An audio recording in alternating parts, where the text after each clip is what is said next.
L'Argentine est un pays de contrastes, une nation qui a touché la gloire et l'abîme, qui a été le grenier du monde et qui a aussi vu ses rues remplies de crises et de luttes. C'est une histoire de conquête, de rêve, de trahison et de résurgence. Combien de fois l'Argentine a-t-elle été au bord de l'effondrement? Et combien de fois est-il né de nouveau avec plus de force? Si vous avez déjà senti que ce pays avait un destin marqué par la lutte et la passion. Ce tour de son histoire est fait pour vous. Parce que comprendre le passé, ce n'est pas seulement se souvenir, c'est découvrir les clés qui expliquent qui nous sommes aujourd'hui et où nous pouvons aller. De ses racines indigènes aux empires européens. De l'indépendance au caudillo, de la prospérité et de la chute, des dictatures et de la démocratie. Chaque étape a laissé une marque et chaque Argentin porte cette histoire dans son sang. Aujourd'hui, je vous invite à voyager dans le temps, à revivre les moments qui ont forgé cette terre et à comprendre que, même si l'histoire de l'Argentine est pleine de défis, elle a toujours eu la capacité de s'élever et de se réinventer, prêt à découvrir l'âme de l'Argentine. L'histoire commence maintenant. Attention, Argentins et amateurs d'histoire. Avant de commencer cet incroyable voyage à travers l'histoire de l'Argentine, je souhaite vous demander une petite faveur qui fera une grande différence. Abonnez-vous à la chaîne et activez la cloche pour ne manquer aucun épisode de notre story. Laissez votre commentaire ci-dessous et dites-moi, l'Argentine refait toujours surface. Chaque commentaire et chaque j'aime aident cette vidéo à toucher plus de personnes et ensemble, nous pouvons continuer à en apprendre davantage sur notre pays. Écrivez l'histoire avec nous. Maintenant, préparez-vous, car l'histoire de l'Argentine est sur le point de commencer. 1. La naissance d'une terre, avant l'arrivée de l'homme. Imaginez un instant une terre sauvage, sans trace de civilisation humaine. Avant que les premiers habitants ne mettent les pieds dans ce que nous appelons aujourd'hui l'Argentine, cette vaste région était le théâtre de changements colossaux, façonnés par le temps, la géologie et les forces incontrôlables de la nature. Il y a des millions d'années, l'Argentine faisait partie du supercontinent Gondwana, une gigantesque masse terrestre regroupant ce qui est aujourd'hui l'Amérique du Sud, l'Afrique, l'Australie, l'Antarctique et d'autres régions. Petit à petit, les continents se séparent et la géographie du pays commence à prendre forme. Les Andes s'élevaient comme une imposante muraille naturelle à l'ouest, tandis qu'à l'est, de grands fleuves comme le Paraná et l'Uruguay sculptaient leur cours, préparant le terrain pour les civilisations futures. Le climat et la végétation ont également changé au fil du temps. Au nord, des forêts subtropicales pleines de vie commençaient à fleurir, tandis qu'au sud, des vents glacés sculptaient l'immense Patagonie, une terre de mystère où dominait le silence et où seul l'écho de la nature se faisait entendre. Entre-temps, la région de la Pampa est devenue une vaste plaine fertile, un territoire qui, des siècles plus tard, deviendra le cœur productif du pays. Mais ce n'était pas une terre inhabitée, même s'il n'y avait pas encore d'humains. Il y a des milliers d'années, l'Argentine était habitée par des créatures étonnantes et gigantesques. En Patagonie marchaient les titans de la préhistoire, d'énormes dinosaures comme l'Argentinosaurus, considéré comme l'un des plus grands du monde, avec son corps colossal de plus de 30 mètres de long. Imaginez comment ces géants parcouraient les plaines, remuant la terre à chaque pas, tandis que des bêtes prédatrices se cachaient dans l'ombre. Mais ce ne sont pas seulement les dinosaures qui dominaient cette terre. Lorsque celles-ci ont disparu il y a 65 millions d'années, d'autres espèces ont pris leur place. D'énormes paresseux terrestres, comme le mégathérium, mesurant jusqu'à 4 mètres de haut, parcouraient les forêts, tandis que le redoutable, Smilodon, mieux connu sous le nom de tigre à dents de sabre, chassait dans la pampa, utilisant ses crocs acérés pour attraper ses proies. De plus, sur les côtes sud, les mers étaient remplies de créatures marines colossales, notamment des baleines primitives et d'énormes requins. Pendant ce temps, les glaciers avançaient et reculaient, recouvrant de glace la Patagonie et une partie de la région andine. Ces périodes de froid extrême ont non seulement façonné le paysage, mais ont également créé des lacs, des rivières et des vallées qui définissent encore aujourd'hui la géographie de l'Argentine. L'un de ces vestiges est l'impressionnant glacier Perito Moreno, un géant de glace qui continue de se déplacer encore aujourd'hui, nous rappelant le pouvoir de la nature. Ainsi, pendant des millions d'années, l'Argentine a vécu comme un théâtre de changements monumentaux. En attendant l'arrivée des premiers humains, le territoire était prêt, son histoire commençait à s'écrire, et bientôt, les premiers habitants allaient laisser leur empreinte sur ce territoire sauvage. D'eux, les premiers habitants, les cultures autochtones. Au fil du temps, le paysage de l'actuelle Argentine était prêt à accueillir ses premiers habitants. Mais qui étaient ces gens qui s'aventuraient dans ces terres sauvages? Pour le comprendre, il faut remonter des milliers d'années en arrière, à une époque où l'homme dépendait encore de la chasse, de la pêche et de la cueillette pour survivre. Les premières traces d'activité humaine en Argentine remontent à plus de 1300 ans.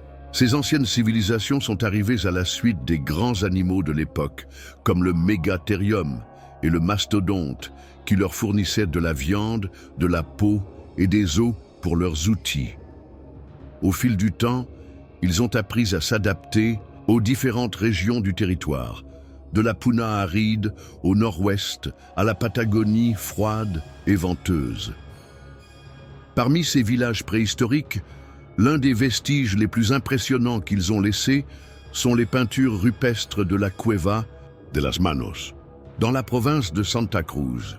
Dans cette grotte, située dans une gorge solitaire, se trouvent des mains imprimées sur les murs avec des pigments naturels, des dessins de guanaco et des scènes de chasse, témoignages de leur vie quotidienne et d'un monde que l'on ne peut aujourd'hui qu'imaginer. Pourquoi ont-ils peint leurs mains sur les murs? Peut-être s'agissait-il d'un rituel identitaire, d'une forme de communication avec leur Dieu ou simplement d'un moyen d'enregistrer leur existence. Mais ces premiers habitants n'étaient pas tous pareils. Au fil du temps, différentes cultures autochtones se sont formées, chacune avec son propre mode de vie et ses propres coutumes. Dans le nord-ouest de l'Argentine, influencés par le puissant empire Inca, les Diaguitas et les Calchaquis ont développé des systèmes agricoles avancés, construit des terrasses dans les montagnes et créé des céramiques magistralement décorées. C'étaient des sociétés organisées, avec des chefs et des guerriers, qui vivaient dans des villes fortifiées comme El Chincal, une ville inca au cœur du territoire argentin. Pendant ce temps, dans la région centrale et dans la Pampa, les Querandis étaient des chasseurs et des pêcheurs nomades. Sa vie tournait autour de la chasse aux cerfs et de la collecte de racines et de fruits sauvages. On dit qu'ils étaient des guerriers forts et résistants, experts dans l'usage de la boleadora, une arme qui sera plus tard adoptée par les Gauchos. Mais Patagonie, les Tehuelches dominaient les vastes plaines. Ils étaient grands, avaient une grande résistance physique et vivaient en mouvement constant, suivant les migrations des guanacos. Ils chassaient avec des lances et des flèches et utilisaient des peaux d'animaux pour se protéger du froid extrême. Leur vie nomade les a amenés à être de grands connaisseurs de la nature, capables de lire le ciel et les vents pour anticiper les changements climatiques. Au nord-est, les Guaranis vivaient dans des forêts subtropicales denses. Contrairement aux nomades, ils étaient agriculteurs et cultivaient du manioc, du maïs et du yerba mate, cette dernière coutume qui persiste encore aujourd'hui dans la culture argentine. Ils avaient une forte tradition spirituelle et croyaient en l'existence d'un grand créateur, Tupa. Leur chaman, appelé Peye, était les guides spirituels et guérisseurs de la communauté.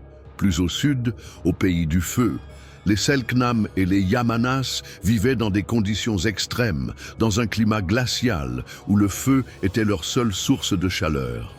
On raconte que les Selknam peignaient leur corps de couleurs rouges et blanches lors de leur rituel d'initiation, créant ainsi des figures saisissantes qui semblaient venir d'un autre monde. D'autre part, les Yamana, navigateurs experts, construisaient des canoës d'écorce et passaient une grande partie de leur vie dans l'eau, chassant les lions de mer et ramassant des coquillages. Malgré leurs différences, Toutes ces cultures partageaient un profond respect pour la nature et une incroyable connaissance de l'environnement dans lequel elles vivaient. Chaque rivière, chaque montagne, chaque étoile dans le ciel avait une signification particulière et sa vie tournait autour des cycles de la terre et du ciel. Mais le destin de ces gens allait changer à jamais avec l'arrivée d'un nouveau visiteur, inconnu, l'homme européen. Dans le prochain chapitre, nous verrons comment l'arrivée des conquistadors espagnols a transformé à jamais l'histoire de l'Argentine, ouvrant une ère de conflits, d'alliances et de changements irréversibles. L'histoire ne fait que commencer. 3. L'arrivée des conquistadors espagnols, 1516-1580. Le destin des terres que nous connaissons aujourd'hui sous le nom d'Argentine était sur le point de changer à jamais. Pendant des milliers d'années, les peuples autochtones ont vécu en harmonie avec leur environnement, développant leur propre culture, croyances et modes de vie. Mais au début du XVIe siècle, un groupe d'étranges navigateurs arriva sur ces côtes, marquant le début d'une nouvelle ère, la conquête espagnole. L'histoire de l'arrivée des Européens en Argentine commence en 1516, lorsque le navigateur espagnol Juan Díaz de Solís s'aventura à travers l'Atlantique et atteignit les eaux du Rio de la Plata. L'expédition était partie dans l'espoir de trouver un passage vers les richesses de l'Asie, mais au lieu d'épices et de trésors, Solís trouva un fleuve large et turbulent, entouré de terres inconnues. En explorant la région, lui et ses hommes sont entrés en contact avec le peuple indigène Charrúa, un peuple guerrier qui n'acceptait pas la présence d'étrangers sur son territoire.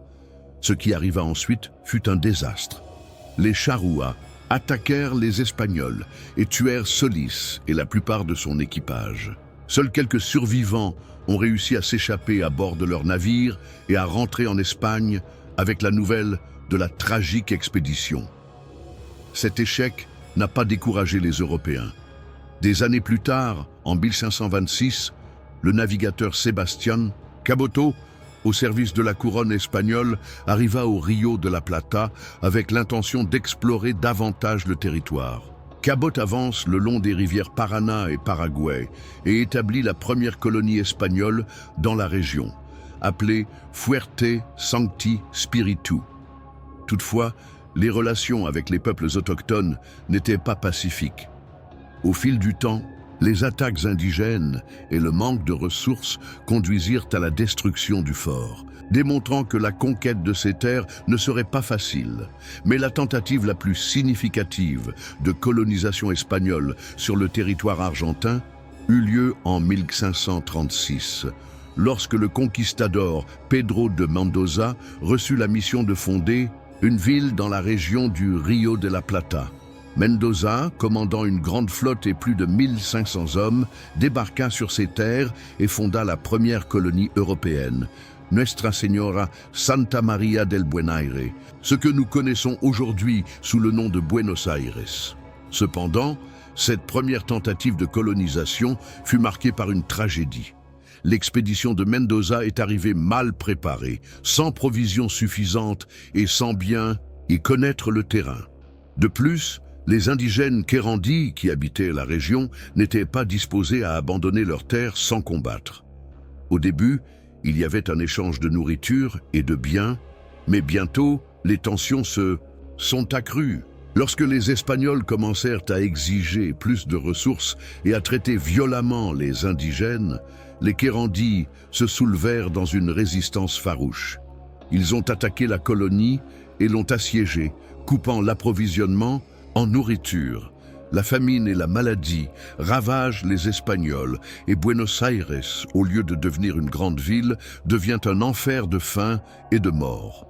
Pedro de Mendoza, malade et vaincu, décide d'abandonner la colonie et de retourner en Espagne, mais il meurt pendant le voyage. Les survivants espagnols, sans autre option, ont décidé de se déplacer vers l'intérieur des terres à la recherche d'un endroit plus sûr.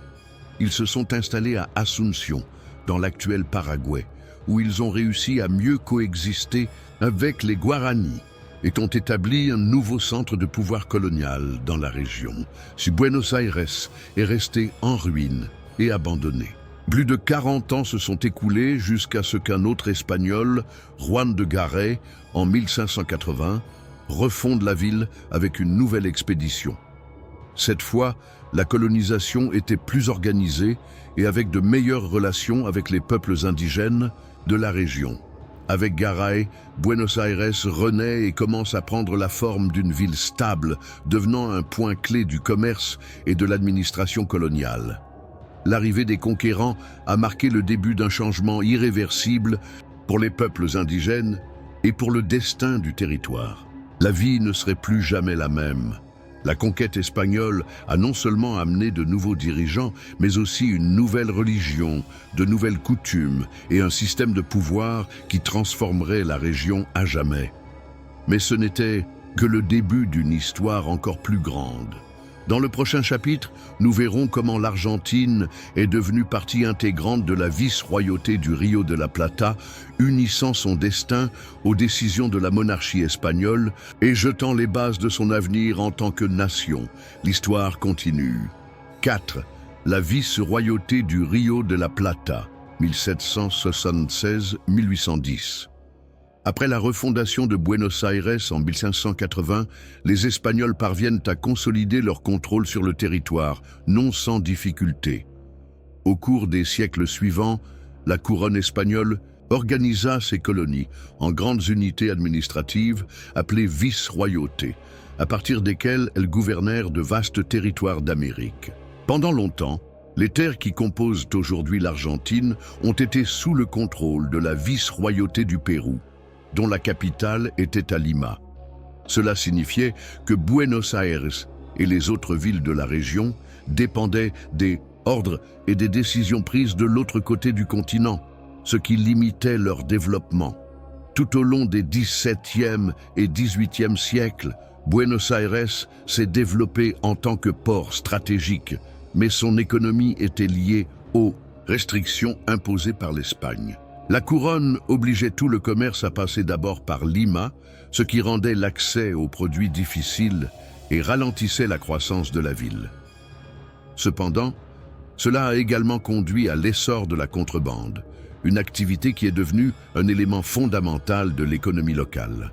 Les marchands de Buenos Aires, profitant de leur situation côtière, commencèrent à échanger des marchandises avec des navires anglais, portugais et français, défiant les règles imposées par la monarchie espagnole.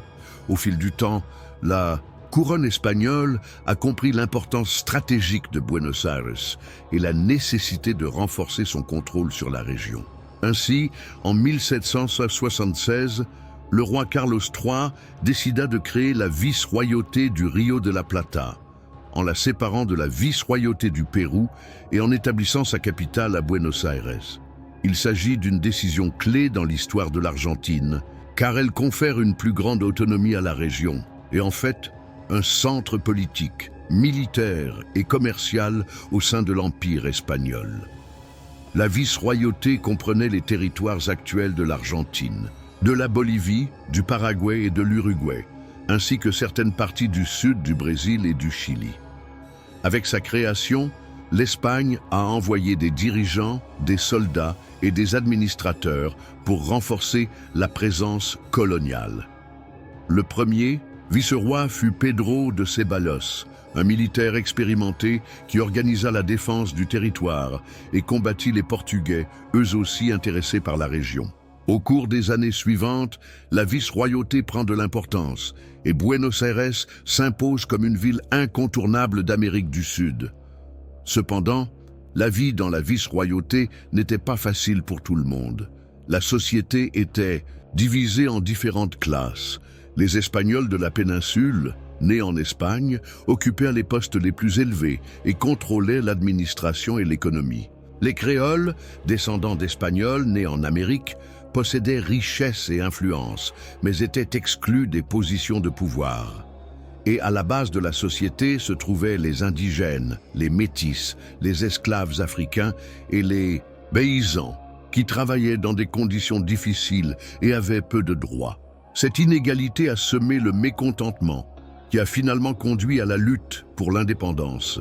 À la fin du XVIIIe siècle, des idées révolutionnaires parlant de liberté, d'égalité et de droit ont commencé à gagner l'Amérique. La Révolution française de 1789 et l'indépendance américaine en 1776 ont incité de nombreux créoles à remettre en question la domination espagnole.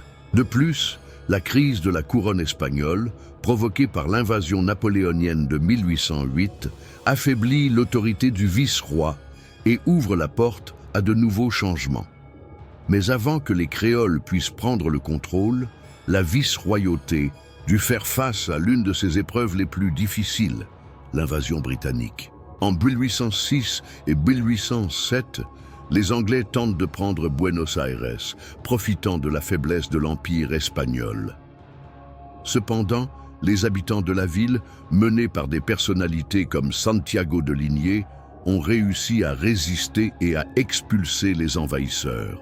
Ces victoires démontrèrent que les créoles étaient capables de défendre leur territoire sans l'aide de l'Espagne, augmentant leur confiance et renforçant leur désir d'autonomie. En 1810, la vice-royauté du Rio de la Plata était sur le point de connaître de grands changements. Le mécontentement à l'égard du vice-roi, l'influence des idées révolutionnaires et la crise en Espagne ont créé le scénario idéal pour le début de la lutte pour l'indépendance. Le 25 mai 1810, Buenos Aires s'est soulevé contre la domination espagnole lors de la Révolution historique de mai, marquant le début d'une nouvelle étape dans l'histoire argentine. Dans le chapitre suivant, nous explorerons en détail comment cette révolution s'est développée, qui étaient ses protagonistes, et comment l'Argentine a fait ses premiers pas vers l'indépendance. L'histoire continue. Moment clé. Si vous êtes arrivé jusqu'ici, c'est parce que l'histoire de l'Argentine vous a captivé autant que nous. Mais maintenant, j'ai besoin de toi. Faites une pause une seconde et vérifiez si vous êtes déjà abonné à la chaîne. Si ce n'est pas déjà fait, c'est le moment. Et j'ai partagé cette vidéo avec quelqu'un qui aime l'histoire de l'Argentine autant que vous. Chaque fois que vous partagez, vous aidez davantage de personnes à découvrir cette incroyable histoire et ensemble, nous gardons notre mémoire vivante. On continue, car le meilleur est à venir. 5. La Révolution de mai et le chemin vers l'indépendance, 1810-1816. L'histoire de l'Argentine était sur le point de prendre un tournant radical. Depuis plus de 200 ans, le territoire était sous le contrôle de l'Empire espagnol. D'abord, dans le cadre de la vice-royauté du Pérou, puis de la vice-royauté du Rio de la Plata. Mais au début du XIXe siècle, un vent de changement soufflait fortement sur toute l'Amérique et Buenos Aires ne ferait pas exception. L'année 1810 marque un tournant. L'Espagne traverse une crise profonde. En 1808, l'empereur français Napoléon Bonaparte envahit la péninsule ibérique et contraint le roi d'Espagne Ferdinand VII à abdiquer. À sa place, Napoléon plaça sur le trône son propre frère, Joseph Bonaparte, ce qui provoqua un éclat de résistance en Espagne et une grande incertitude dans ses colonies. Si le roi légitime ne gouvernait plus, les vice-royautés devraient-elles continuer à obéir à un monarque imposé par les Français? À Buenos Aires, la situation était de plus en plus tendue. Le vice-roi Baltasar Hidalgo de Cisneros, représentant de la couronne espagnole, tenta de garder le contrôle, mais la pression des créoles augmentait de jour en jour. Ces créoles, descendants d'Espagnols nés en Amérique, se sentaient depuis des années traités comme des citoyens de seconde zone, sans accès aux hautes fonctions gouvernementales et soumis à des restrictions commerciales imposées depuis l'Espagne. En mai 1810, les événements se précipitent. Le 18 mai, la nouvelle arriva que la junte de Séville, dernier bastion du pouvoir espagnol sur la péninsule, était tombée aux mains des Français. Cela signifiait que le vice-roi n'avait plus d'autorité légitime à laquelle répondre. Rapidement, les créoles commencèrent à se réunir secrètement, organisant un plan visant à éliminer Cisneros et à former un nouveau gouvernement. Le climat de Buenos Aires était effervescent. Les rues grouillaient de rumeurs, les rassemblements et politiques se multipliaient et la population exigeait des changements. Le 22 mai, à l'hôtel de Ville-Ouvert, les dirigeants créoles ont discuté de l'avenir de la vice-royauté. Des personnalités telles que Cornelio Saavedra, Juan José Castelli, Manuel Belgrano et Mariano Moreno ont soutenu que Buenos Aires devait se gouverner seul jusqu'à ce que Ferdinand VII retrouve le trône.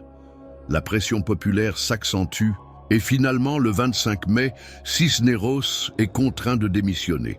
À sa place, la première junte gouvernementale fut formée, déclenchant la révolution.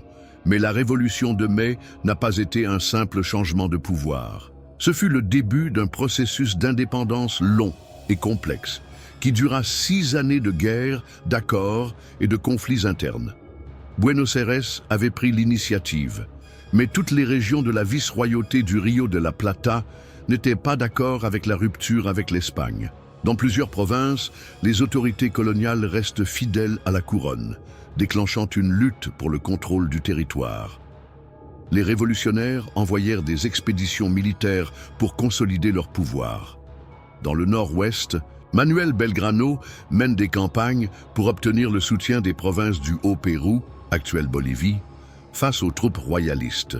Même s'il remporta quelques victoires importantes, comme la bataille de Tucumán, 1812, et la bataille de Salta, 1813, la résistance espagnole resta forte dans la région.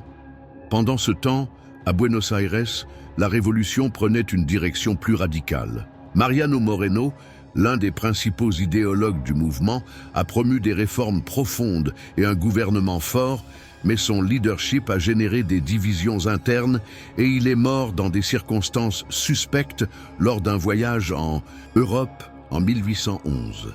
La lutte pour le pouvoir au sein du mouvement indépendantiste a été une constante au cours de ces années, avec des secteurs modérés et radicaux débattant de la direction de la révolution. Au fil des années, il est devenu clair que l'indépendance totale était la seule voie possible. En 1814, les troupes espagnoles parviennent à récupérer une grande partie du Haut-Pérou, obligeant les patriotes à repenser leur stratégie.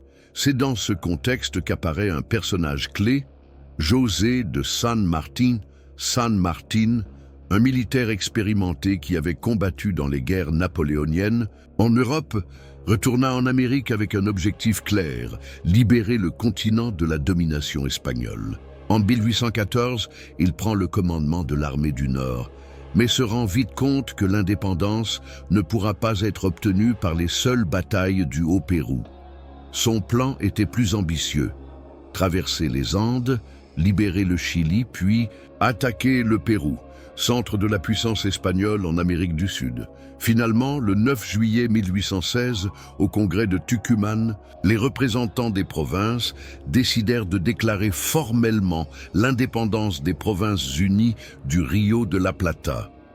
Il ne s'agissait plus seulement de résister aux Espagnols, mais d'établir une nation souveraine. Cependant, l'indépendance ne signifie pas la fin des problèmes. Les guerres continueront et l'organisation du pays constituera un énorme défi. L'histoire argentine venait de commencer son chapitre le plus important.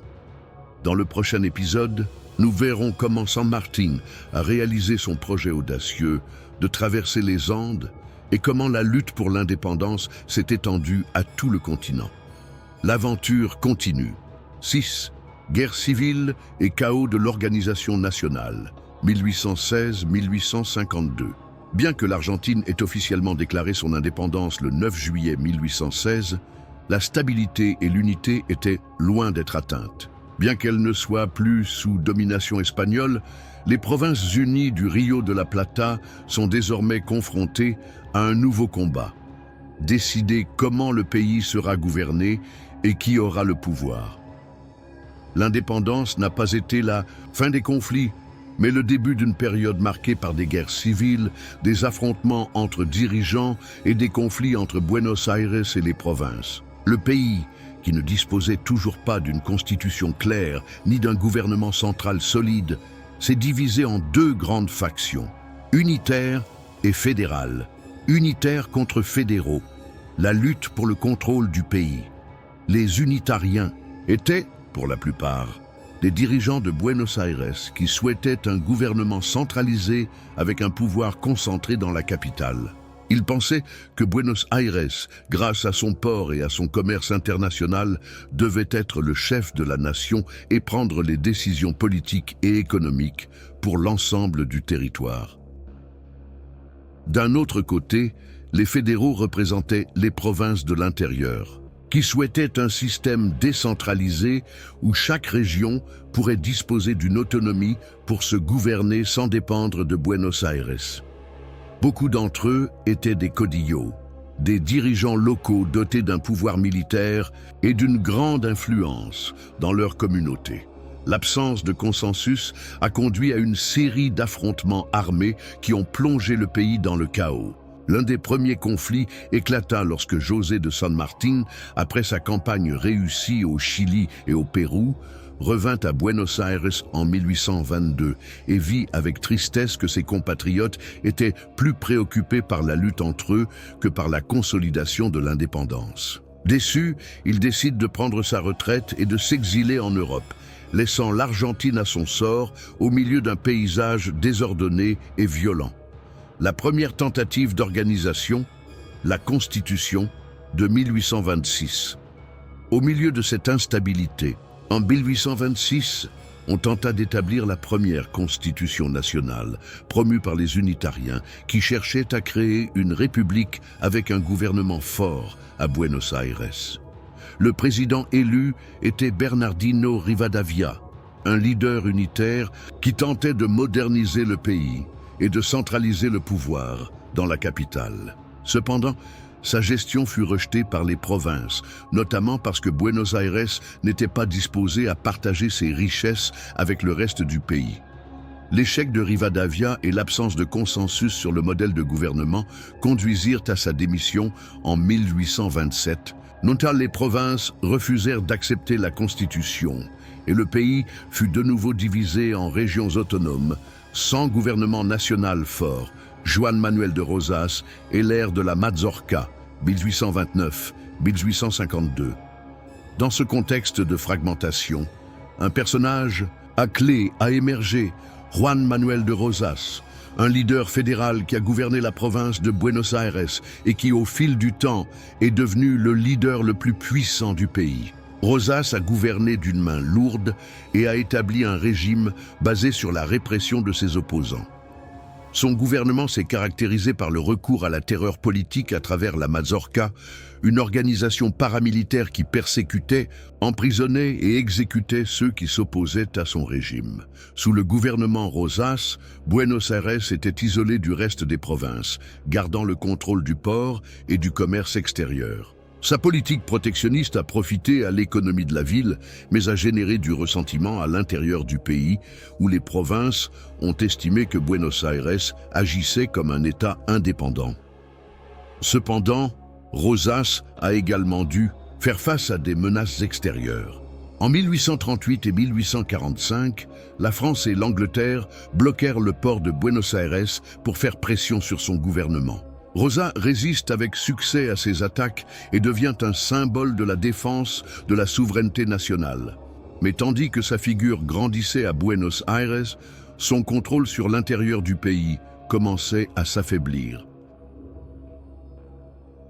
La chute de Rosas est le début d'une nouvelle étape, 1852.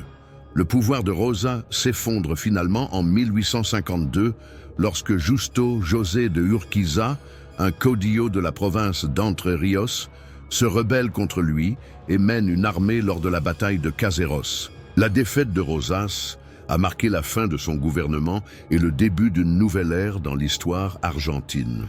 Rosas s'est exilé en Angleterre, où il a passé le reste de sa vie loin de la politique. Après sa chute, l'Argentine a été confrontée à un nouveau défi: unifier le pays sous une constitution acceptée par toutes les provinces. Dans le prochain chapitre, nous verrons comment la Constitution de 1853 a été établie, posant les bases du pays moderne et donnant naissance à l'Argentine que nous connaissons aujourd'hui.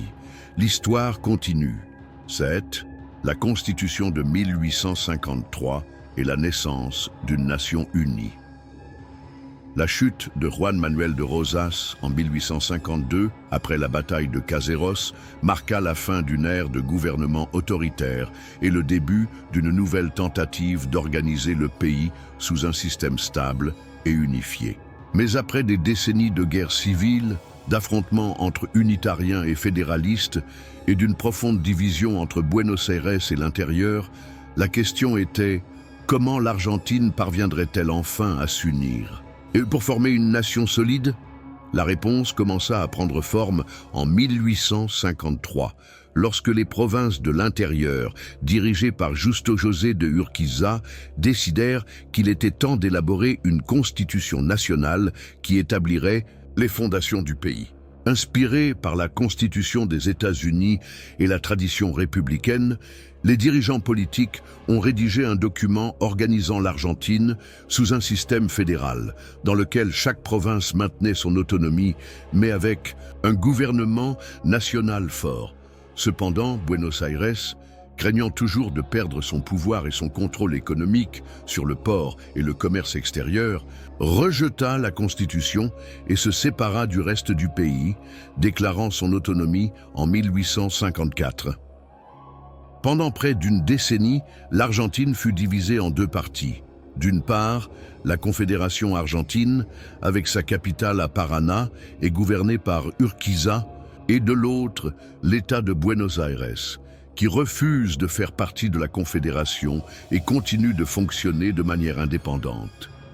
Cette séparation a généré des tensions qui ont finalement conduit à un affrontement décisif. En 1861, les troupes de Buenos Aires, dirigées par Bartolomé Mitre, battirent Urquiza lors de la bataille de Pavón, marquant le triomphe de Buenos Aires sur le reste du pays. À partir de ce moment, Buenos Aires rejoint la Confédération, mais selon ses propres conditions, assurant ainsi le contrôle politique et économique de la nouvelle nation. En 1862, Bartolomé Mitre fut élu premier président de l'Argentine, consolidant l'union nationale sous la Constitution de 1853 et faisant de Buenos Aires la capitale du pays. Principale caractéristique de la Constitution de 1853. La nouvelle Constitution a jeté les bases du pays moderne, organisant l'Argentine comme une république représentative, démocratique et fédérale. Ces grands principes comprenaient la séparation des pouvoirs avec un exécutif dirigé par le président, un congrès bicaméral et un pouvoir judiciaire indépendant. La garantie des droits et libertés individuelles, telles que la liberté d'expression, de la presse et de culte. La promotion de l'immigration, dans le but de peupler le pays et de renforcer l'économie. Un modèle économique basé sur le libre-échange, facilitant la croissance de l'agriculture et l'exportation des produits. Malgré ces progrès, l'unification du pays n'a pas résolu tous les problèmes. La guerre avec le Paraguay, les rébellions provinciales et les conflits autour du fédéralisme continueront de marquer la politique argentine dans les années suivantes. Cependant, la Constitution de 1853 a constitué une étape fondamentale vers la consolidation du pays et a jeté les bases de l'Argentine moderne. Dans le prochain chapitre, nous verrons comment l'Argentine a connu un boom économique et une vague d'immigration de masse, transformant sa société et son identité. Au cours des décennies qui ont suivi, l'histoire continue. 8. Le boom économique et l'immigration de masse, 1870-1914. Avec l'établissement de la Constitution de 1853 et l'intégration définitive de Buenos Aires au pays, l'Argentine entre dans une phase de croissance sans précédent. Toutefois, la stabilité n'est pas venue immédiatement. Au cours des années 1860 et 1870, le pays était encore confronté à des conflits et des guerres internes, comme la guerre dévastatrice de la Triple Alliance 1864-1870 contre le Paraguay. Mais une fois ces conflits surmontés, l'Argentine a commencé à se transformer en l'une des économies les plus prospères au monde, l'expansion de l'agriculture et l'arrivée du chemin de fer. Le principal moteur de la croissance économique argentine à cette époque était la production agricole. Les vastes terres fertiles de la région de la Pampa sont devenues l'axe central de l'économie, avec l'exportation de blé, de maïs et de viande vers l'Europe. Mais pour que ces richesses atteignent les marchés internationaux, il fallait moderniser les infrastructures du pays. C'est dans ce contexte que débute une grande expansion du chemin de fer. Entre 1870 et 1914, l'Argentine a construit l'un des réseaux ferroviaires les plus étendus d'Amérique latine, reliant les provinces au port de Buenos Aires. Ce développement a non seulement permis un transport plus rapide des produits, mais a également contribué à l'intégration du pays, facilitant la communication entre les différentes régions. Les trains transportaient non seulement du blé et du bétail, mais aussi des milliers de personnes qui cherchaient un avenir sur ces terres. Nous arrivons ainsi à un autre facteur clé de cette transformation, l'immigration de masse. La grande vague d'immigration, un nouveau visage pour l'Argentine. À partir des années 1870, l'Argentine a ouvert ses portes à une gigantesque vague d'immigrants, principalement en provenance d'Italie, d'Espagne et d'autres régions d'Europe. Au cours des 50 années suivantes, plus de 6 millions de personnes sont venues dans le pays à la recherche d'opportunités. Ce processus a été favorisé par la loi sur l'immigration et la colonisation de 1876, qui a favorisé l'arrivée d'étrangers pour travailler la terre et peupler le pays. Les raisons de ce phénomène étaient multiples. L'Europe traversait des crises économiques et sociales, et pour beaucoup, l'Argentine était présentée comme la terre promise, un pays jeune, avec des terres fertiles et des opportunités de progrès. Le gouvernement argentin a encouragé cette migration avec des campagnes en Europe, mettant en avant le pays comme une destination idéale pour ceux qui souhaitaient un nouveau départ.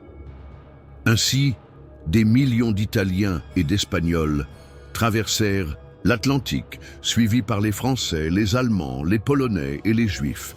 Ils sont arrivés sur des bateaux surpeuplés, ont débarqué à l'hôtel immigrant de Buenos Aires et ont commencé une nouvelle vie. Certains se sont installés à la campagne, devenant colons et agriculteurs, tandis que d'autres ont cherché leur destinée dans les villes, travaillant dans des usines, des magasins ou comme artisans. L'impact de cette immigration a été énorme. À Buenos Aires, Rosario et dans d'autres villes, les quartiers ont commencé à se remplir de nouvelles langues et coutumes. L'espagnol s'est mélangé à l'italien, donnant ainsi naissance au lunfardo, un argot de Buenos Aires qui deviendra plus tard un élément essentiel du tango et de l'identité culturelle du pays. Mais tout n'a pas été facile pour les immigrés. Beaucoup étaient confrontés à des conditions de vie difficiles, travaillant de longues heures pour de faibles salaires. Des bidonvilles sont apparus dans les grandes villes, reflétant les inégalités sociales qui allaient se creuser au fil du temps. Cependant, avec des efforts et de la persévérance, beaucoup de ces immigrants ont réussi à s'élever socialement, en ouvrant de petites entreprises, en envoyant leurs enfants à l'école et en se forgeant une nouvelle identité argentine. L'Argentine, le grenier du monde. À la fin du 19e siècle et au début du 20e siècle, l'Argentine était devenue l'une des économies les plus prospères au monde. Elle était connue comme le grenier du monde, car elle exportait d'énormes quantités de blé, de viande et de laine vers l'Europe. La ville de Buenos Aires s'est développée rapidement, se transformant en une métropole moderne, avec des avenues élégantes, de grands bâtiments et un style de vie européen. En 1913, l'Argentine était l'un des pays les plus riches de Sud, la planète, avec un revenu par habitant supérieur à celui de nombreux pays européens. Mais cette croissance économique a également posé des défis. Les inégalités sociales se sont accrues et des mouvements ouvriers réclamant de meilleures conditions de travail ont commencé à émerger dans les usines et les ateliers. Le pays était en pleine transformation. Alors que l'Argentine entrait dans le XXe siècle, elle était au sommet de sa prospérité économique. mais elle était également confrontée à de nouvelles tensions sociales et politiques qui définiraient son avenir. Dans le prochain chapitre, nous verrons comment l'Argentine a fait face à la Première Guerre mondiale et comment les changements mondiaux ont impacté son économie et sa société. L'histoire continue. Une étape dans l'histoire. Si vous appréciez ce voyage à travers l'histoire de l'Argentine, je vous demande un petit geste qui fera une grande différence. J'aime cette vidéo pour que l'algorithme la recommande à plus de personnes. Et assurez-vous d'être abonné à la chaîne pour ne manquer aucun épisode de notre incroyable histoire. Chaque clic, chaque j'aime et chaque abonnement aide davantage d'Argentins et d'amateurs d'histoire à trouver ce contenu. Faites avancer. L'histoire, on continue, car il y a encore beaucoup à découvrir. Le 9. La Première Guerre mondiale et la neutralité argentine, 1914-1918. Au début du XXe siècle, l'Argentine était une puissance montante, reconnue pour son économie prospère, sa forte production agricole et son urbanisation croissante. Buenos Aires s'est transformée en l'une des villes les plus modernes du continent, avec de grandes avenues, des bâtiments de style européen et un mouvement commercial intense. Cependant, en 1914, un événement inattendu va changer le panorama mondial, le déclenchement de la Première Guerre mondiale. L'Europe, principal partenaire commercial de l'Argentine, était prise au piège d'un conflit aux dimensions catastrophiques. Les principales puissances mondiales, le Royaume-Uni, la France, l'Allemagne et la Russie, sont entrées en guerre et le continent est devenu un champ de bataille dévastateur. Des millions de soldats ont été envoyés combattre dans les tranchées, tandis que les économies européennes étaient complètement impliquées dans l'effort de guerre. Pour l'Argentine, le conflit représentait un défi et une opportunité. N'étant pas directement impliqué dans la guerre, le pays devait décider quelle position adopter. La question était, l'Argentine devrait-elle s'aligner sur l'une des puissances ou maintenir sa neutralité? La décision de neutralité pointe dès le début du conflit. Le gouvernement argentin, sous la présidence de Victorino de la Plaza, a pris la décision de rester neutre. Cette position fut maintenue par son successeur, Hipólito Yrigoyen, qui assuma la présidence en 1916. La neutralité avait plusieurs raisons stratégiques. Évitez de vous impliquer dans la guerre d'un autre. L'Argentine n'avait aucune raison, est directe de participer au conflit. Contrairement à d'autres pays, elle n'était confrontée à aucune menace territoriale, ni à aucun intérêt militaire en Europe. Protéger son économie. L'Argentine dépendait de l'exportation de produits alimentaires et de matières premières, principalement vers l'Europe. S'il s'alliait à un camp, il risquait de perdre des marchés importants. Division interne. Au sein du pays, les opinions étaient divisées. Les communautés britanniques et françaises soutenaient les alliés, Royaume-Uni et France, tandis que les immigrants allemands et italiens sympathisaient avec les puissances centrales, Allemagne et Autriche-Hongrie.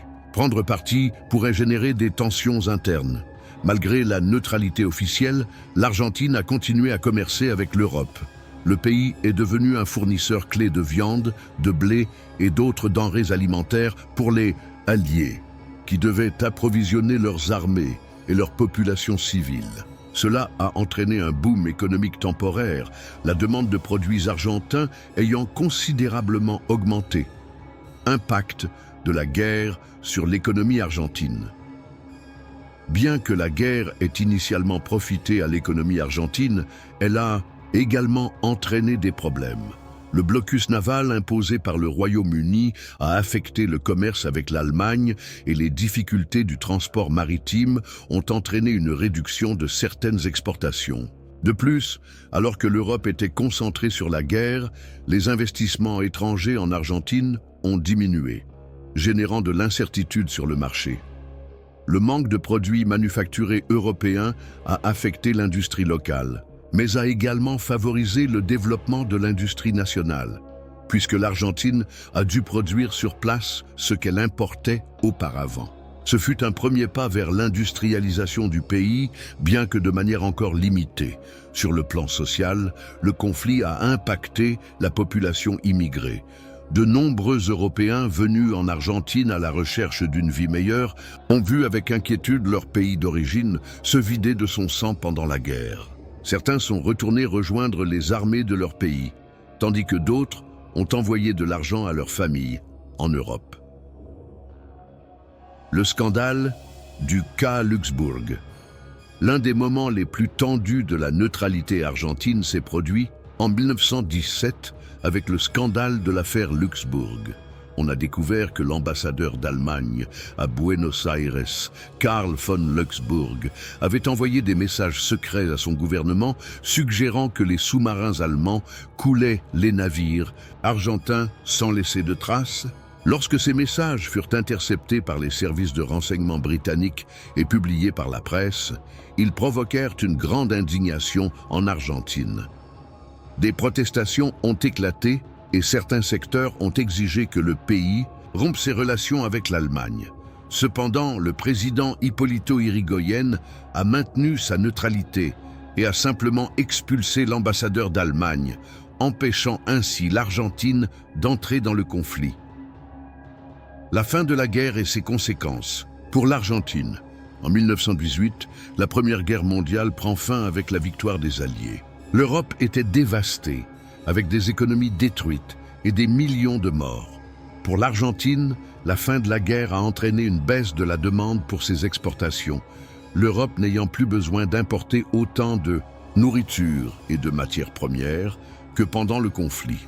En outre, la crise économique mondiale d'après-guerre a affecté les prix des produits argentins, ce qui a généré des difficultés économiques et des troubles sociaux dans le pays.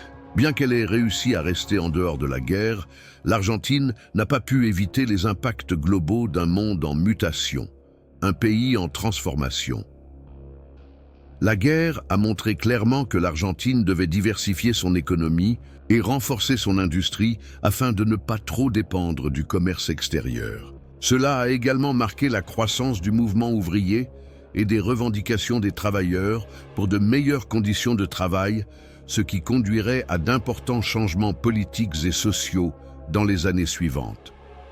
Avec l'arrivée des années 1920, l'Argentine est restée une nation prospère, mais confrontée à des défis de plus en plus évidents.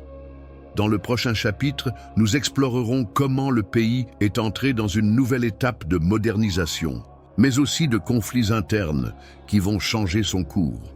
10. L'émergence du péronisme et le leadership de Juan Domingo Perón, 1943-1955. L'Argentine des années 1940 se trouvait à la croisée des chemins. Plus de 2 décennies se sont écoulées depuis la Première Guerre mondiale, l'économie a connu des hauts et des bas, et la société a profondément changé. La crise de 1929 et la Grande Dépression mondiale ont gravement affecté le commerce extérieur du pays, montrant clairement que l'économie argentine ne pouvait plus dépendre uniquement de l'exportation de produits agricoles. À cela s'ajoutent des tensions sociales croissantes, avec un mouvement ouvrier de plus en plus fort et une scène politique en constante transformation. En 1943, en pleine Seconde Guerre mondiale, l'Argentine connaît un nouveau coup d'État. Le pays est resté neutre pendant une grande partie du conflit, mais la pression internationale s'est accrue, notamment de la part des États-Unis, qui souhaitaient que l'Argentine s'aligne sur les Alliés. C'est dans ce contexte qu'un groupe de militaires nationalistes, connu sous le nom de Groupe des Officiers Unis, GEU, a pris le pouvoir et a établi un gouvernement de facto. Parmi eux se trouvait un colonel qui allait bientôt devenir l'une des figures les plus influentes de l'histoire argentine, Juan Domingo Perón. L'ascension de Perón et ses liens avec les ouvriers. Depuis son poste au ministère du Travail et de la Protection sociale, Perón a commencé à forger une alliance avec les travailleurs, en promouvant des politiques améliorant leurs conditions de travail et en leur accordant des droits sociaux sans précédent jusqu'alors. Parmi ces mesures les plus importantes figuraient journée de travail de 8 heures, avec rémunération des heures supplémentaires, des congés payés, un avantage qui n'existait pas auparavant pour de nombreux travailleurs. Salaire minimum et protection contre les licenciements arbitraires, retraite et pension, élargissement de la couverture de sécurité sociale. Ces mesures ont fait de Perón une figure populaire parmi la classe ouvrière, qui le considérait comme un leader qui défendait véritablement ses intérêts. Mais son pouvoir croissant a également suscité une résistance parmi les secteurs politiques plus traditionnels, les hommes d'affaires et l'oligarchie, qui le considéraient comme une menace pour leurs privilèges. En 1945, la tension atteint son paroxysme. Perón a été contraint de démissionner puis arrêté sur l'île de Martín García. Cependant, le 17 octobre de la même année, une mobilisation massive de travailleurs descendit dans les rues de Buenos Aires pour exiger sa libération. Des milliers de personnes, notamment des ouvriers d'usines et des secteurs populaires, se sont rassemblés sur la place de Mai dans un acte sans précédent. Finalement, Perón fut libéré, et ce jour fut marqué dans l'histoire comme le jour de la loyauté péroniste, considéré comme la naissance officielle du mouvement péroniste. Bénéficiant d'un immense soutien populaire, Perón s'est présenté comme candidat aux élections présidentielles de 1946 et a gagné avec une large majorité. À partir de ce moment, un gouvernement allait changer la structure politique et sociale du pays. Premier gouvernement de Perón, 1946-1952. Une fois au pouvoir, Perón a promu une série de réformes économiques et sociales selon un modèle de justice sociale, d'indépendance économique et de souveraineté politique. Son objectif était de construire une Argentine plus équitable, avec un fort développement industriel et une classe ouvrière autonome. Parmi ses principales politiques figurent nationalisation d'entreprises stratégiques comme les chemins de fer, le gaz, l'électricité et la banque centrale, promotion de l'industrie nationale, réduisant la dépendance aux exportations agricoles, création de l'Institut national de sécurité sociale, extension du système de retraite, construction d'hôpitaux, d'écoles et de logements populaires dans tout le pays. Mais s'il y avait un personnage clé de cette période, outre Perón, c'était bien son épouse, Eva Perón, plus connue sous le nom d'Evita. De la fondation Eva Perón, elle a promu des programmes d'aide sociale pour les secteurs les plus nécessiteux, a promu l'égalité des droits pour les femmes et a été un acteur clé dans l'approbation du vote féminin en 1947, une étape historique dans la lutte pour les droits politiques des femmes en Argentine.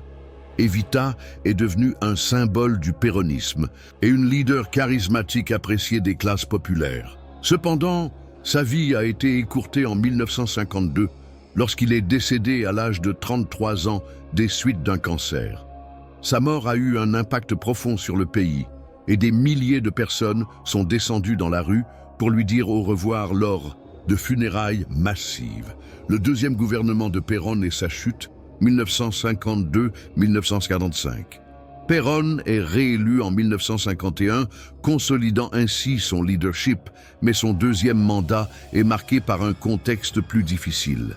L'économie argentine a commencé à faire face à des problèmes, avec une inflation croissante et des conflits avec les secteurs économiques. À cela s'ajoute une augmentation de l'opposition politique, en particulier de la part de l'Église et des forces armées, qui considèrent avec méfiance son style de gouvernement de plus en plus personnel.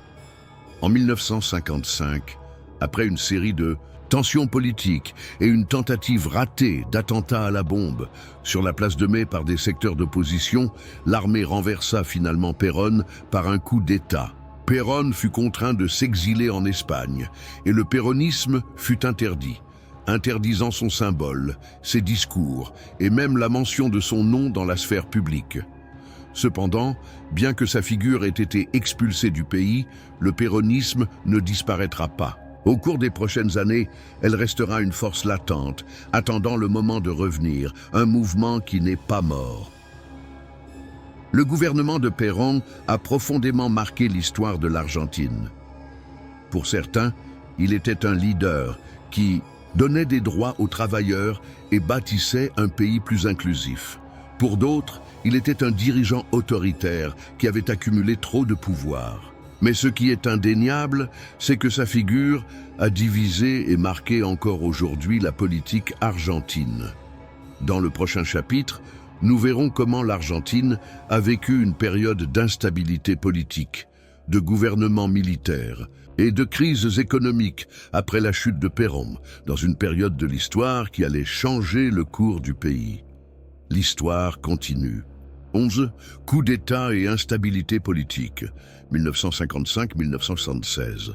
L'Argentine était entrée dans une période de profonde instabilité politique après le coup d'État de 1955 qui renversa Juan Domingo Perón. Le péronisme étant interdit, le pays s'est retrouvé piégé dans un cycle de gouvernements militaires et démocratiques fragiles, où la lutte entre péronistes et anti-péronistes marquait chaque étape. La révolution libératrice et l'interdiction du péronisme, 1955-1958. Le coup d'État militaire qui a renversé Perón s'est qualifié de révolution libératrice et ses dirigeants ont affirmé que leur mission était de nettoyer le pays de son influence. Une forte censure a été imposée et on a tenté d'effacer toute trace de péronisme.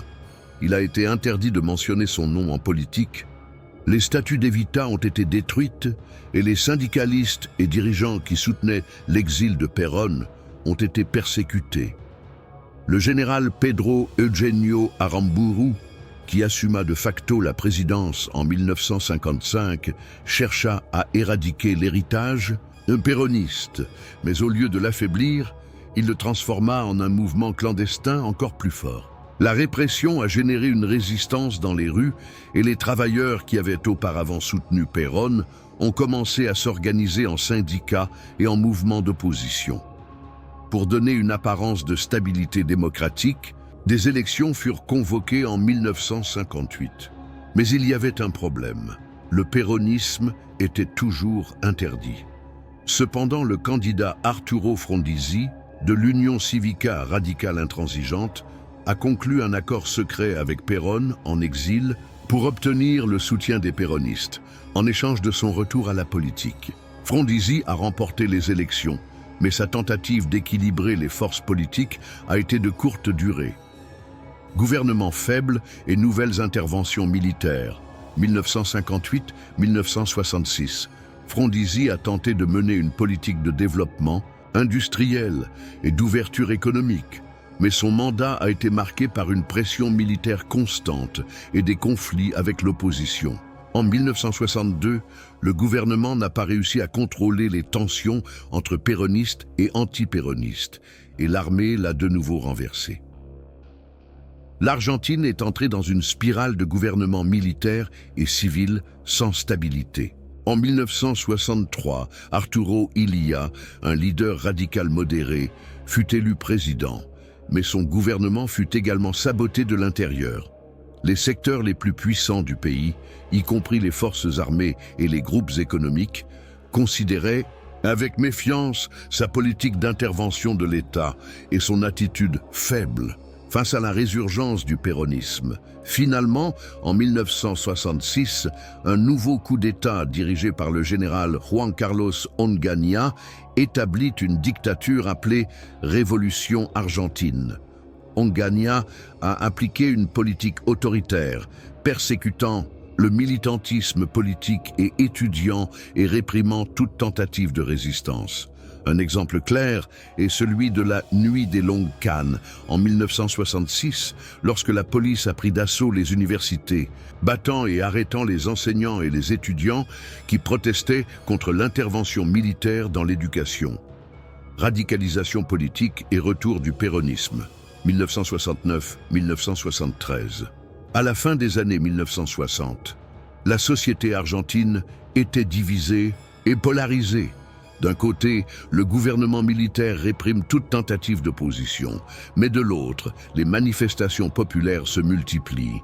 En 1969, des troubles sociaux éclatent à Cordobazo, une révolte ouvrière et étudiante dans la ville de Cordoue qui marque le début d'une période de lutte de plus en plus violente contre la dictature. Le pays étant en crise, l'armée n'a pas pu soutenir le gouvernement et en 1973, elle a convoqué des élections. Cette fois, le péronisme n'est plus interdit et avec le soutien d'une grande partie de la société, Héctor Cámpora, un dirigeant proche de Perón, est élu président. Mais le véritable objectif des péronistes était de ramener leur leader. Ainsi, en juin 1973, Juan Domingo Perón retourna en Argentine après 18 ans d'exil, lors d'un événement massif connu sous le nom de Retour de Perón. Cependant, la joie de son retour a été entachée par un épisode violent. À l'aéroport d'Ezeiza, le péronisme s'est divisé entre son aile plus traditionnelle et des secteurs de gauche plus radicalisés, ce qui s'est soldé par un affrontement armé qui a fait des dizaines de morts. Finalement, Cámpora démissionna et en septembre 1973, Perón fut élu président pour la 3e fois avec son épouse Isabel Perón comme vice-présidente. Mais son retour ne signifie pas la paix pour l'Argentine. Crise politique et prélude à une nouvelle dictature, 1973-1976. L'Argentine des années 1970 a été marquée par une violence politique croissante. Tandis que le gouvernement tentait de contrôler les conflits internes du péronisme, des groupes armés de gauche, comme les Montoneros, menaient des attaques et des enlèvements en quête d'une révolution. Dans le même temps, les secteurs ultra-conservateurs et la droite péroniste ont répondu par la répression et les assassinats menés par l'organisation parapolicière AAA, Alliance anticommuniste argentine. Au milieu de ce chaos, Perón mourut en juillet 1974, laissant le pays entre les mains de son épouse Isabel Perón, qui n'avait ni le leadership ni la capacité de gérer la crise. Son gouvernement a été marqué par une violence croissante et une crise économique, avec une inflation incontrôlée et des affrontements entre les secteurs politiques et militaires. En mars 1976, l'armée reprend le pouvoir avec un coup d'État, instaurant la dictature la plus sanglante de l'histoire de l'Argentine, un pays en crise. La période entre 1955 et 1976 a été l'une des périodes les plus mouvementées de l'histoire argentine. Coup d'État, gouvernement fragile, violences politiques et crises économiques ont marqué ces 2 décennies d'instabilité. La lutte entre péronistes et anti-péronistes, les conflits entre gauche et droite et l'intervention constante de l'armée ont empêché le pays de retrouver une véritable stabilité. Dans le prochain chapitre, nous verrons comment l'Argentine est entrée dans l'une de ses étapes les plus sombres. La dictature militaire de 1976-1983, avec des enlèvements, des tortures et la disparition de milliers de personnes. L'histoire continue. 12. La dernière dictature militaire et la guerre des Malouines, 1976-1983. L'Argentine entrait dans l'une des périodes les plus sombres de son histoire. Le pays, plongé dans le chaos politique et économique, avec une violence croissante entre les secteurs armés, une crise sociale et un président affaibli, est devenu le scénario idéal pour l'intervention des forces armées. Aux premières heures du 24 mars 1976, l'armée prend le pouvoir et renverse Isabel Perón, instaurant une dictature qui entraînera le pays dans un chapitre d'horreur et de répression sans précédent. Le coup d'État a marqué le début du processus de réorganisation nationale, autoproclamé. Une dictature qui a imposé la terreur, la censure et la persécution politique sur tout le territoire argentin. Le terrorisme d'État et les années de plomb. Contrairement au coup d'État précédent, cette dictature a non seulement pris le contrôle du gouvernement, mais a également mis en œuvre un système planifié et systématique de répression contre toute personne considérée comme une menace pour le régime. L'objectif principal de la dictature était d'éliminer toute trace d'opposition, notamment celle liée au péronisme de gauche, au communisme et aux mouvements syndicaux et étudiants. Pour cela, le gouvernement militaire a mis en place un plan de disparition forcée de personnes, avec des enlèvements, des tortures et des assassinats de milliers de citoyens. Les victimes ont été emmenées dans des centres de détention clandestins, des lieux sombres où les prisonniers ont été interrogés et soumis à de cruelles tortures. L'une des plus emblématiques a été l'école de mécanique de la marine, ESMA, à Buenos Aires, où des milliers de personnes ont été illégalement détenues. Beaucoup d'entre eux ont été victimes de vol de la mort, une pratique dans laquelle des prisonniers étaient largués vivants à la mer depuis des avions militaires. Les disparus sont devenus le symbole de la terreur d'État. On estime qu'environ 30 000 personnes ont été kidnappées et assassinées par le régime. Parmi eux, des étudiants, des journalistes, des syndicalistes, des intellectuels et tout citoyen soupçonné d'être contre le gouvernement. Les mères de la place de Mai, la résistance au milieu de l'horreur. Au milieu de la terreur, un groupe de femmes a commencé à défier le régime avec un courage sans faille. Les mères de la place de Mai, mères des disparus, ont commencé à se rassembler sur la place de Mai devant la Casa Rosada pour exiger des réponses sur le sort de leurs enfants. Avec leur foulard blanc sur la tête, ils marchaient en rond chaque semaine, défiant la répression et devenant un symbole de résistance au milieu de l'horreur. La crise économique et la fin du soutien populaire. Au niveau économique, la dictature a mis en œuvre un modèle néolibéral dirigé par José Alfredo Martínez de Hoz, ministre de l'économie. Les importations ont été ouvertes, la spéculation financière a été encouragée et les droits du travail ont été réduits. Au début, il y avait un sentiment de stabilité, mais bientôt le modèle s'est effondré. La dette extérieure a augmenté, l'industrie nationale s'est affaiblie et l'inflation a grimpé en flèche. En 1981, le mécontentement social grandit et la dictature, qui avait bénéficié d'un certain soutien dans les premières années, commença à perdre sa légitimité. La crise économique et les informations faisant état de violations des droits de l'homme au sein des organisations internationales commençaient à affaiblir le régime. La guerre des Malvinas, 1982, la tentative désespérée de la dictature. Alors que le pays était plongé dans une crise profonde, la junte militaire a tenté de regagner du soutien avec une stratégie risquée et nationaliste, la récupération des îles Malvinas. Le 2 avril 1982, le gouvernement militaire, dirigé par Leopoldo Galtieri, ordonna l'occupation des îles sous contrôle britannique depuis 1833. La nouvelle provoqua un fort sentiment patriotique au sein de la population et des milliers de jeunes soldats furent envoyés dans le conflit sans formation ni équipement adéquat.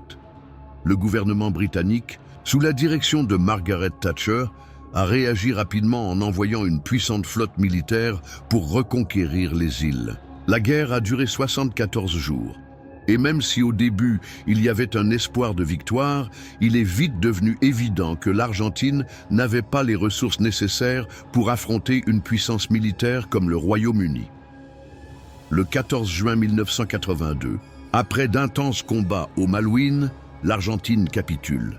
Cette défaite laisse le pays sous le choc. Des centaines de soldats argentins sont morts pendant la guerre et de nombreux survivants ont subi des conséquences psychologiques dues à l'abandon de l'État après le conflit. La fin de la dictature et le retour à la démocratie. La défaite aux Malvinas fut le coup dur porté au gouvernement militaire. L'image de la dictature déjà fragilisée est complètement détruite. Au milieu des protestations et de la pression internationale, l'armée a été contrainte de convoquer des élections démocratiques. Le 30 octobre 1983, après 7 années de terreur, l'Argentine organise des élections libres. Le radical Raúl Alfonsín a été élu président, mettant fin à la dictature et marquant le retour de la démocratie. Un pays blessé, mais avec de l'espoir. La période entre 1976 et 1983 a laissé de profondes blessures dans la société argentine. Le pays a vécu l'un des chapitres les plus sombres de son histoire, avec des milliers de disparus, une guerre inutile et une crise économique dévastatrice. Mais avec le retour de la démocratie est également apparu l'espoir d'une reconstruction. Dans le prochain chapitre, nous verrons comment l'Argentine a fait face aux défis de la justice et de la mémoire, avec les procès des militaires et la lutte pour les droits de l'homme dans la nouvelle étape démocratique. Faisons avancer cette histoire. Si vous appréciez ce voyage à travers l'histoire de l'Argentine, je vous invite à faire partie de cette mission. J'ai partagé cette vidéo avec quelqu'un qui aime aussi l'histoire. Un ami, un membre de la famille, quelqu'un qui a besoin de connaître ces faits. Chaque fois que vous partagez, vous aidez davantage de personnes à découvrir notre histoire. Et laissez votre commentaire. L'Argentine a une histoire incroyable. Plus il y aura de commentaires, plus les gens pourront retrouver cette vidéo et apprendre avec nous. Vous êtes la clé pour que cette histoire ne soit pas perdue. Passons à autre chose. 13. Le retour à la démocratie et les défis économiques, 1983-2001. L'Argentine se réveillait d'une de ses périodes les plus sombres. Après 7 années de dictature militaire, 1976-1983, avec des milliers de disparus, la censure, la répression et l'humiliante défaite de la guerre des Malvinas, le pays se préparait à un nouveau chapitre, le retour à la démocratie.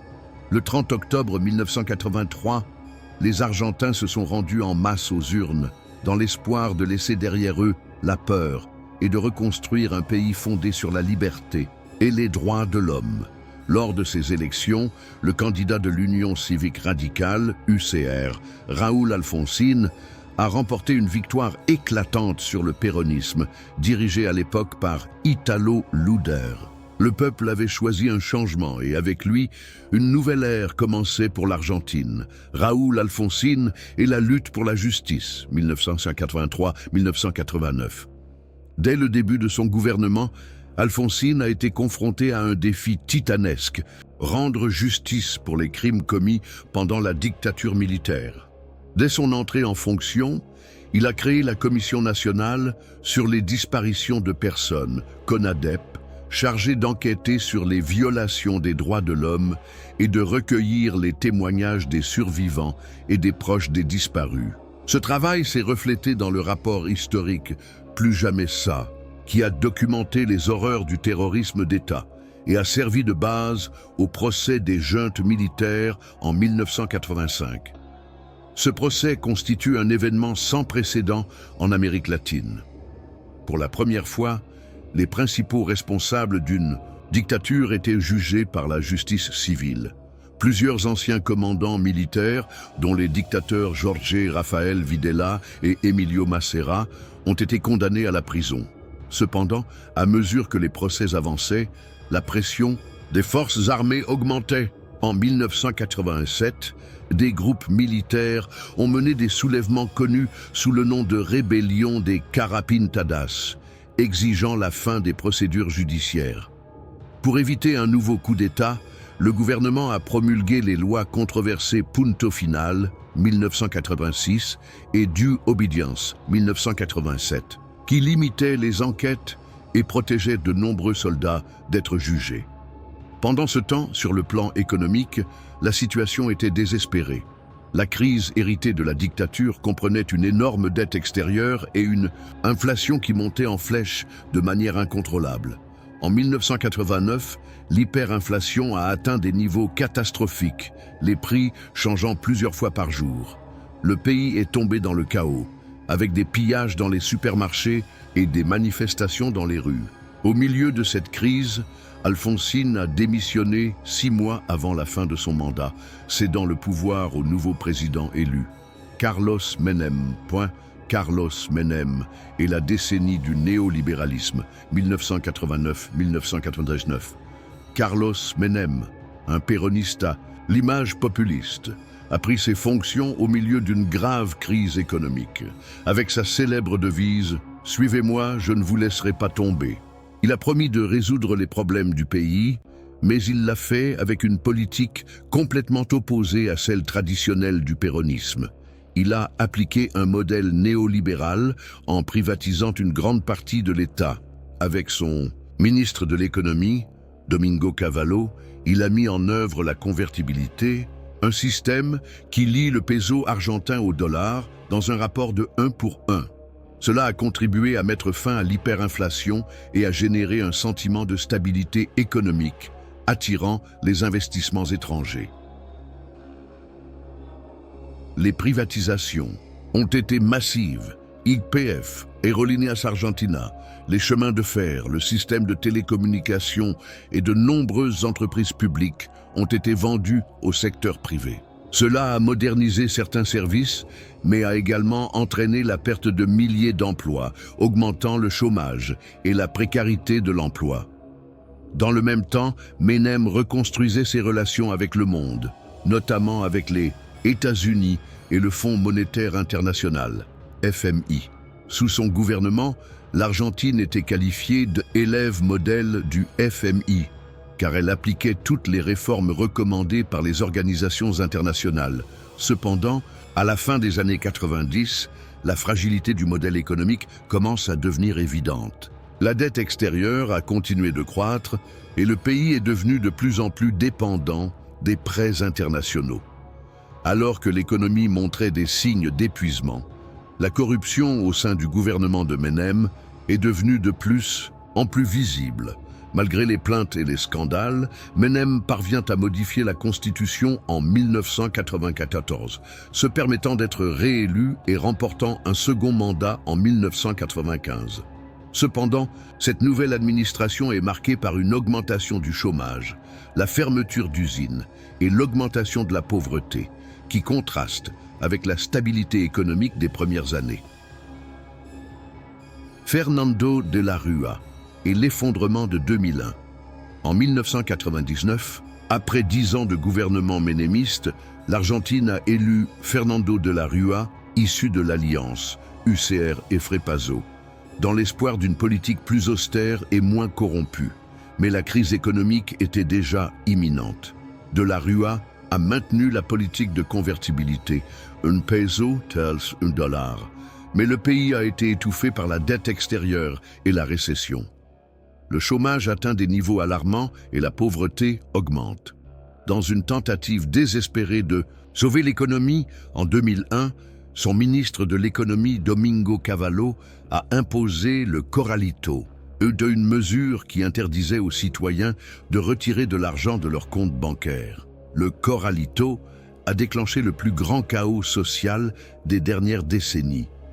Les 19 et 20 décembre 2001, des milliers de personnes sont descendues dans la rue pour protester contre le gouvernement, frappant des casseroles et des poêles lors d'une manifestation spontanée connue sous le nom de El Cacerolazo. La répression est brutale, la police tue plus de 30 personnes dans différentes régions du pays. Dans la nuit du 20 décembre, acculé par les manifestations, de la Rúa a démissionné et s'est échappé en hélicoptère de la Casa Rosada. Dans l'une des images les plus emblématiques de l'histoire argentine, un pays en feu, la chute de la Rúa a marqué l'effondrement d'un modèle économique et politique, laissant l'Argentine dans une crise institutionnelle sans précédent. Dans les semaines qui ont suivi, le pays a eu 5 présidents en 11 jours, reflétant le manque de direction et de stabilité. L'Argentine de 2001 a été détruite. Avec plus de 50% de pauvreté, une dette extérieure impayable et une société fatiguée de la corruption et de l'injustice. Cependant, de ce chaos émergerait un nouveau cycle politique qui changerait l'histoire du pays. Dans le prochain chapitre, nous verrons comment l'Argentine est sortie de la crise avec l'arrivée de Néstor Kirchner et la reconstruction économique et sociale de la décennie suivante. L'histoire continue. 14. Le kirchnerisme et la transformation du XXIe siècle, 2003-2015. Après l'effondrement de 2001, l'Argentine s'est retrouvée plongée dans l'une des pires crises de son histoire. Le pays était économiquement en faillite, avec plus de 50% de la population vivant dans la pauvreté, un chômage à des niveaux historiques et une société désenchantée par la politique après des années de corruption, d'ajustement et de crise institutionnelle. En 2003, au milieu de ce scénario dévastateur, des élections présidentielles ont eu lieu. Bien que l'ancien président Carlos Menem ait été le candidat ayant obtenu le plus de voix au premier tour, il a décidé de se retirer du second tour lorsqu'il a constaté que sa défaite était imminente. Ainsi, le 25 mai 2003, Nestor Kirchner accède à la présidence, un homme politique jusque-là peu connu au niveau national, mais qui deviendra au fil du temps l'une des figures les plus influentes de la politique argentine. Nestor Kirchner, la résurgence de l'Argentine, 2003-2007.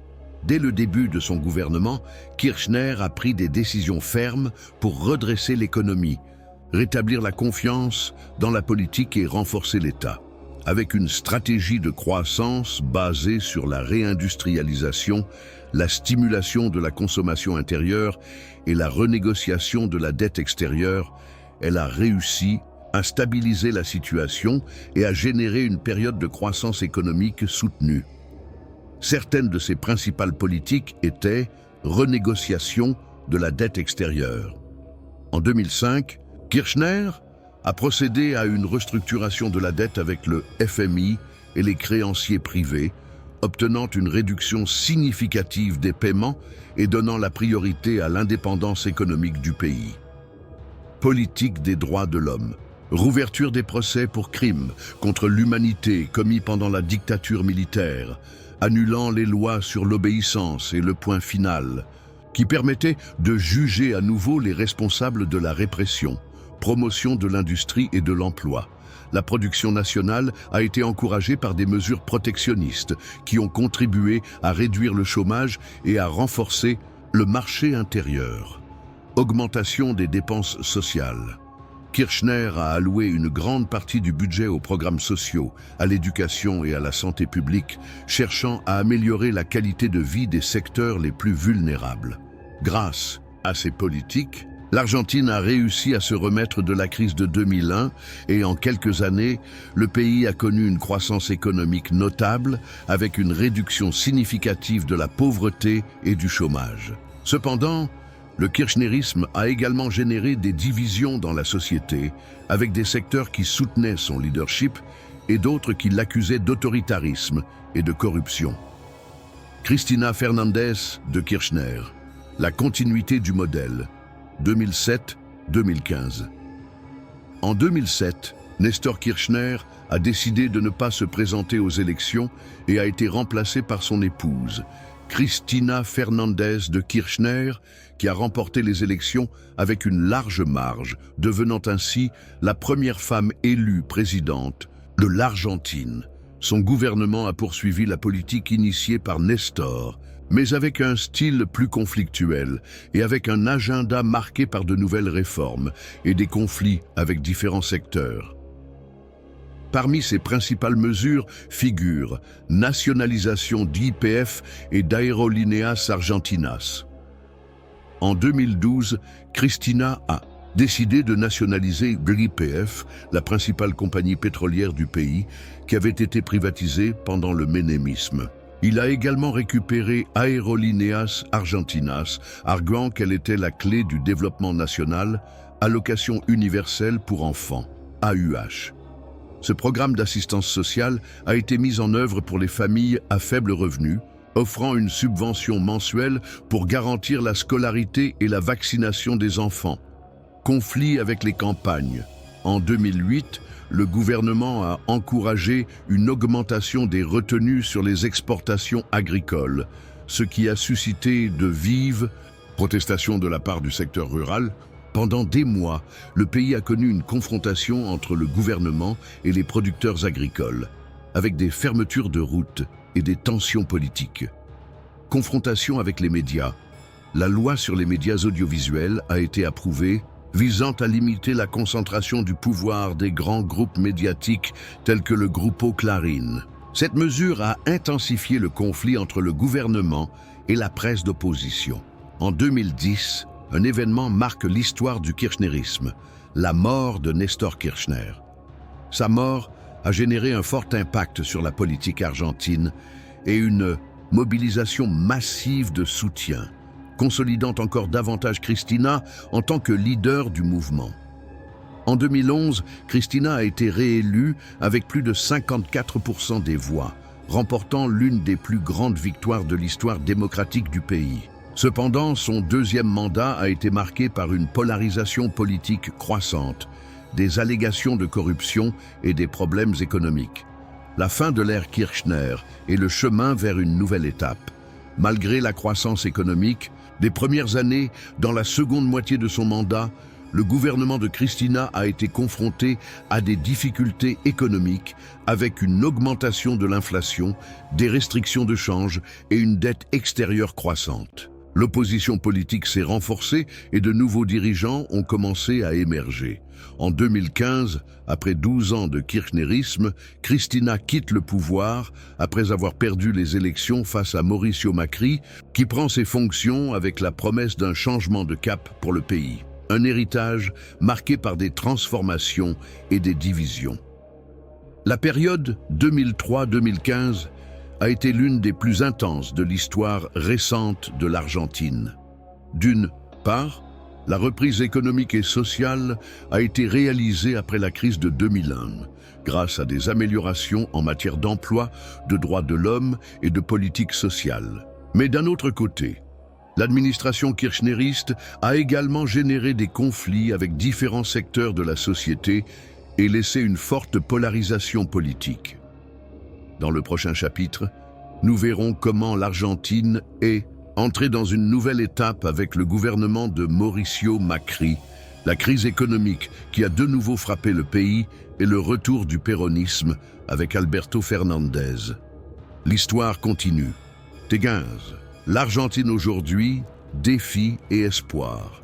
Après 12 années de kirchnerisme, l'Argentine est entrée dans une nouvelle étape en 2015, lorsque le chef de l'opposition, Mauricio Macri, a remporté les élections présidentielles. Macri, ancien chef du gouvernement de la ville de Buenos Aires et leader de la coalition Cambiemos, est arrivé au pouvoir avec la promesse de mettre fin au cycle du péronisme au sein de l'exécutif et de moderniser l'économie du pays. Le gouvernement de Mauricio Macri, 2015-2019, la tentative de changement et la crise économique. Lorsque Macri a accédé à la présidence en décembre 2015, il a découvert un pays caractérisé par des niveaux élevés d'inflation, de déficit budgétaire et de restrictions économiques. Son gouvernement a opté pour une politique d'ouverture au marché international, de réduction des dépenses publiques et de relations plus étroites avec les organisations financières telles que le Fonds monétaire international, FMI. Parmi ses principales mesures figuraient suppression du stock boursier qui permettait l'achat libre de dollars, même si cela entraînait également une forte dévaluation du peso. Ouverture de l'économie avec une plus grande flexibilité dans les importations et une réduction des retenues pour le secteur agro-exportateur. Des réformes structurelles avec une tentative de moderniser le système de travail et de retraite, bien que ces mesures se soient heurtées à la résistance des syndicats et des secteurs d'opposition, même si au cours des premières années, le gouvernement a réussi à susciter la confiance sur les marchés internationaux. En 2018, l'économie a commencé à montrer des signes de déséquilibre. L'inflation est montée en flèche à nouveau, la dette extérieure a augmenté de façon exponentielle, et le pays a dû s'adresser au FMI pour demander un prêt de 57 milliards de dollars, le plus important de l'histoire de l'organisation. Cet accord avec le FMI a suscité de vives critiques dans le pays, beaucoup le considérant comme un retour aux politiques d'ajustement du passé. Parallèlement, la récession économique s'est aggravée avec une augmentation de la pauvreté et du chômage. Dans ce contexte, Macri a brigué sa réélection en 2019, mais son gouvernement a fini par être usé par la crise et les difficultés économiques. Lors des élections présidentielles, le péronisme est revenu au pouvoir avec la formule Alberto Fernandez, Cristina Fernandez de Kirchner sous la coalition Frente de Todos. Le gouvernement d'Alberto Fernandez, 2019-2023, pandémie, crise et division politique. Lorsqu'Alberto Fernandez a accédé à la présidence en décembre 2019, l'Argentine était déjà confrontée à une situation économique délicate, avec une inflation élevée et un niveau d'endettement élevé. Cependant, 3 mois seulement après son entrée en fonction, le monde entier a été frappé par un événement inattendu, la pandémie de Covid-19. Le gouvernement a mis en place de nombreuses mesures de confinement et de santé pour contenir le virus, ce qui a eu un impact majeur sur l'économie. Des plans d'aide sociale, comme le revenu familial d'urgence, IFE, ont été lancés pour aider les secteurs les plus vulnérables. Cependant, la quarantaine prolongée a suscité un vif débat dans la société, avec des secteurs qui l'ont soutenu et d'autres qui l'ont critiqué en raison de son impact sur l'emploi et la production. Sur le plan économique, la situation est devenue encore plus critique. La dette du FMI, héritée du gouvernement précédent, est restée un problème central et l'inflation a atteint des niveaux records. La pauvreté a dépassé les 40%, tandis que le dollar a continué à augmenter par rapport au peso. La gestion d'Alberto Fernandez a été marquée par des conflits internes au sein de son propre gouvernement, avec des tensions constantes entre le président et sa vice-présidente, Cristina Fernandez de Kirchner. Tandis que Fernandez tentait de négocier avec les secteurs les plus modérés, Cristina insistait pour des mesures plus interventionnistes, ce qui générait des divisions au sein du parti au pouvoir. En 2023, avec une économie en difficulté et un climat de mécontentement généralisé, le gouvernement péroniste a perdu de sa force et, lors des élections présidentielles de cette année-là, l'Argentine a pris une tournure inattendue, la montée de Javier Milei et la nouvelle scène politique 2023 présent. Dans un contexte de désillusion à l'égard de la politique traditionnelle, Javier Milei, économiste et outsider politique d'extrême droite, a surpris le pays en remportant les élections présidentielles de 2023 avec son parti La Libertad Avanza. Dans un discours anti-système, Milei a promis de mettre fin à l'inflation, de réduire drastiquement les dépenses publiques et de réformer l'État selon un modèle libertaire. Parmi ses propositions les plus controversées figuraient éliminer la banque centrale et dollariser l'économie pour lutter contre l'inflation, réduction massive de l'État, avec privatisation d'entreprises publiques et coupe dans les dépenses sociales, flexibilité du marché du travail et déréglementation économique. Milei a pris ses fonctions dans un scénario de crise extrême, avec une inflation dépassant les 100% par an et un pays polarisé entre ceux qui soutenaient son modèle et ceux qui le considéraient avec crainte. Dès le début de son mandat, il a appliqué des mesures d'ajustement, réduisant les subventions, réduisant les dépenses de l'État et cherchant à attirer les investissements étrangers. Son gouvernement représentait un changement radical dans la politique argentine, rompant avec les structures traditionnelles du péronisme et du radicalisme. Cependant, les inconnues sur sa gestion et l'impact de ses réformes restent ouvertes dans un pays toujours en quête de stabilité après des décennies de crises économiques et de changements de cap au point Argentine. Un pays en constante transformation. Tout au long de son histoire, l'Argentine s'est révélée être un pays résilient, doté d'une capacité unique à se réinventer au milieu des crises. Depuis l'indépendance jusqu'à aujourd'hui, le pays a traversé des dictatures, des guerres, des booms économiques et des effondrements financiers, mais il a toujours trouvé le moyen d'avancer. Aujourd'hui, la nation est confrontée à de nouveaux défis dans un monde globalisé et en constante évolution. La question est, où va l'Argentine ? Parviendra-t-il à briser son cycle de crise et à trouver une voie de stabilité et de croissance ? L'histoire du pays continue de s'écrire de jour en jour. La seule chose qui est sûre, c'est que l'Argentine ne cesse de surprendre. Merci de nous rejoindre dans ce voyage à travers l'histoire argentine. L'histoire continue. L'Argentine a traversé des guerres, des dictatures, des crises et des moments de gloire.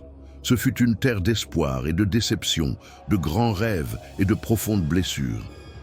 Mais s'il y a quelque chose qui définit ce pays, c'est sa capacité à résister, à se réinventer et à avancer encore et encore. Tout au long de son histoire, elle a connu le pouvoir de l'unité et la douleur de la division. Il a célébré ses victoires et appris de ses échecs. Et aujourd'hui, plus que jamais, son histoire nous rappelle que le destin de l'Argentine n'est pas écrit, mais se construit à chaque pas que nous franchissons. Si le passé nous apprend quelque chose, c'est qu'il y a toujours une issue, qu'il y a toujours une opportunité de changer de cap. Et cette opportunité commence par la connaissance, par la mémoire, par la décision de ne pas répéter les erreurs et de parier sur un avenir meilleur. Car l'histoire de l'Argentine ne s'arrête pas là. Nous continuons à l'écrire ensemble. Nous avons atteint la fin de cet incroyable voyage à travers l'histoire de l'Argentine. Maintenant, je veux connaître votre opinion. Qu'avez-vous pensé de cette vidéo? Laissez votre commentaire ci-dessous et dites-moi quelle partie de l'histoire vous a le plus marqué. Chaque commentaire aide davantage de personnes à découvrir ce contenu et à en apprendre davantage sur notre histoire. Votre voix fait la différence. Et avant de partir, n'oubliez pas de j'aime et de vous abonner à la chaîne afin que nous continuions à grandir ensemble et à vous proposer des histoires plus passionnantes. Merci d'en faire partie. Rendez-vous dans la prochaine vidéo.